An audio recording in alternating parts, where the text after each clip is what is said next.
पुढे पुढच्या आणखी एक महत्त्वाच्या बातमीकडे पराभव दिसत असल्याने विरोधक एकत्र आले। महाविकास आघाडीचा हा रडीचा डाव सुरू असल्याची टीका उपमुख्यमंत्री एकनाथ शिंदे यांनी केली। काय म्हणाले ते एकनाथ शिंदे पाहूया। जेव्हा जेव्हा त्यांना महाविकास आघाडीला विजय मिळाला त्यावेळेस तक्रारीचा पाडा कधीच वाचला नाही त्यांनी।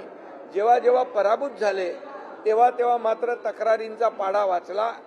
अगदी निवडणूक आयोगावर देखील आरोप केले, न्यायालयावर आरोप केले, सगळ्यांवर आरोप केले आणि आता देखील या ठिकाणी त्यांना स्थानिक स्वराज्य संस्थांमध्ये त्यांचा पराभव समोर दिसू लागलेला आहे आणि म्हणून हा रडीचा डाव आहे।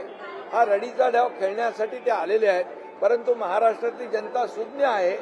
महाराष्ट्रातली जनता काम करणारे, विकास करणारे, लोकाभिमुख कल्याणकारी योजना सुरू करणारे, शेतकऱ्यांच्या पाठीशी उभे राहणारे या सरकारच्या मागे, महायुतीच्या मागे या महाराष्ट्रातली जनता उभी राहील।